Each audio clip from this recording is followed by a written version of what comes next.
big cheesy grin on my face. Well, that's because this is the video that I've been waiting quite a while to make. Well, a couple of weeks. When you want to make a video like this, a couple of weeks is a long time, believe me. So, what's this video all about?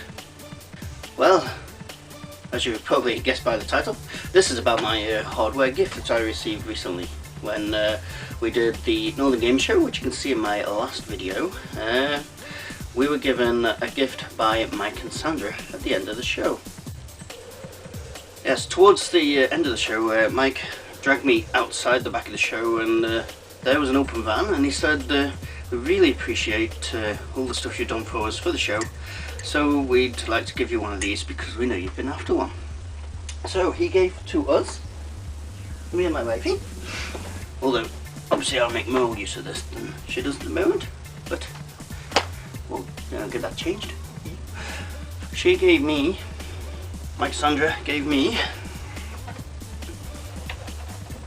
hope you can't see that on the camera yet.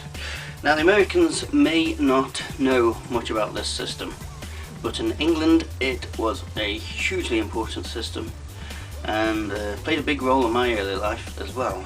And if you don't know much about it, I will be doing a review eventually, but for now Steve Benway has a review on that, and that is, geez, new hell, must salute, because it is a very big British organisation. It is the British Broadcasting Corporation Master, or the BBC Micro Master. Made by Acorn Computers, released in 1986. This thing has 128k memory, can take inputs from cassettes or 5.5-inch floppies, and was hugely important in the educational, like schools and universities made a lot of use of these buggers. And I wanted one for a while, but we couldn't afford one. So, well, they're not too costly to buy, it's just the shipping weight is, because they were built to last and they do weigh quite a bit. But I was brought up on these, started to learn to program on one of these at school, and I loved them. And I completely forgot how to use them until I got this one. So, give me that. I will do a review, but for now you can see it has got a huge amount of ports. So many, in fact, that they go underneath as well, which is quite unique. Very important computer in its time, and I'm so glad that they give us one. Now, that's not the end of it, of course not, no. Because they said, well, you've got the computer there, you're going to need something to help you get information into it.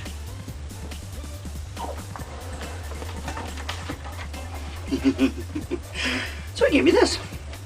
This is a Vigilin twin disk drive, 5.25 inch twin disk drive for the BBC Micro. Beautiful piece of machine, very tough. Didn't work when we got it actually, but I stripped it down and found out this data cable comes out the back. It's flat because it goes underneath the computer. It's just, they're connected in the back to the two drives at the back, and it just come away from the bottom one, so that's all that's wrong with it. As soon as I fixed that, it fired up happily. And that was an amazing gift, and I was truly thankful to Mike and Sandra for that. But they didn't end there. No. And I'm showing you these in order, I think. He says, well, obviously you've got the computer and the hard drive, sorry, the floppy. So, you're going to be needed something to see it on. Hang on, just reached downside the bed. I'm going to have to get off the bed because of the weight of this bucket. Oh, give myself a hernia here. Right. So, what he gave me, you'll probably see by now, is an original Evicotech cup monitor. The original steel cube. Tough as oak boots, brilliant picture.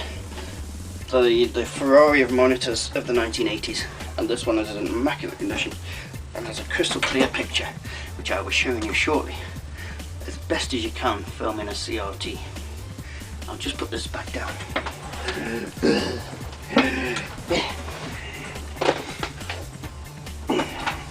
So there we go, the complete system. They gave us all that, which was extremely generous. Accepted and then there. He says, well, he says, Mr. Retro Gamer VX, you'll need something to print out on. So he gave me a dot matrix printer, an original 1980s dot matrix printer, which with the help from a certain person on YouTube who never wishes to be named, doesn't like to be publicised, so I shall keep his wishes and not name him. Help me get this working. It's just a settings thing in there. It wouldn't work, but now it works perfectly. And the cartridge even works, and you can pin on the internet and you can still get the cartridges for this. Fortunately, because I don't have tractor sheet feed paper as these use, it came with the sheet feeder, so I can actually use A4 paper in it, which is bloody brilliant. And he gave me the big long printer cable too, so that's extremely handy. Excuse me, I've got a bit of a sore throat. Now, next. He says, well, you've got the computer, monitor, you can see it, load stuff onto it, print stuff off, but you've got nothing put on it, so he gave me some software. Near time again. He gave me Beverly Hills Cop for the Master System, and for those people who, younger people perhaps, who do not know what 5.25 inch disc looks like, that's one. And to me, they always seem to be harder wearing than the 3.25 inch discs that came later. So Beverly Hills Cop, Ziggy. I will be doing reviews of these games eventually. Ricochet. Played again for 7, 5, 4, 3. I don't have time to go through the games on them because there's 4 or 5 on each. Return of the Jedi. Played against Sam 2. License to Kill. James Bond. Pipe Mania. And Sync the Bismarck, which is, I think, the only piece of software that doesn't work. And so, got the computer, so you put it on, software on, monitor to look at the software, printer, software. Put it in there. No. Going down the side again. He also gave me some Amiga software, which I don't have time to show. I'll show that in a separate video. He gave me quite a bit of that. But he also gave me some books, so I can use it. I have the user guide, which I've already been through, and started teaching myself how to learn basic on this, Started teaching myself basic on here, and I've started to write some software for one of my younger nieces. Some educational software. Advanced guide. Advanced ROM guide. I'm going to start machine code programming in this. So these are for the B, but they're easily adaptable. This family system guide, which is handy if you're not using one of these because the commands are completely different. Advanced disk user guide, handy.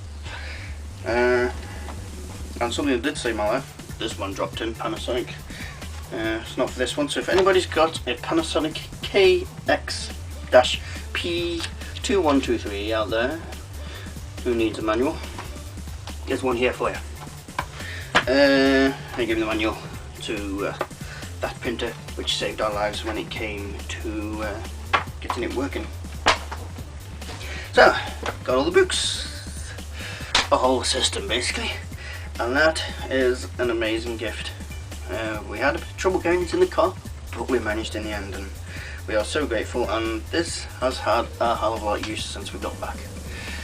Been doing software on it, playing all the games, been learning to program it, been getting to do some things I didn't even think it could do, which I'll show you in a bit. But it didn't end there. No. Right, this camera can last long enough to do all this. Right, in this bag, this is the last bag. We have some Atari guides, and manuals and stuff. Won't go through them all on this video because time. And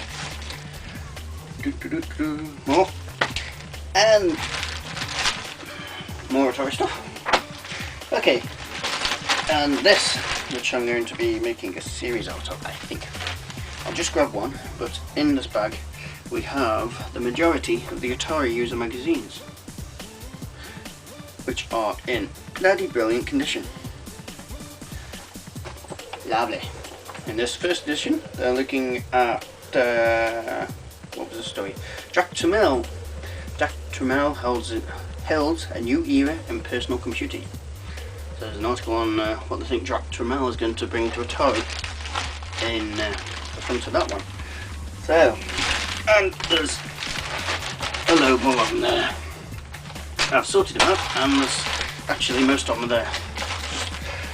Not too many missing, so nearly complete correction. So, I suppose you want to see all this working. Well, to do that, let me introduce you to the new corner where I'll be doing most of my videos.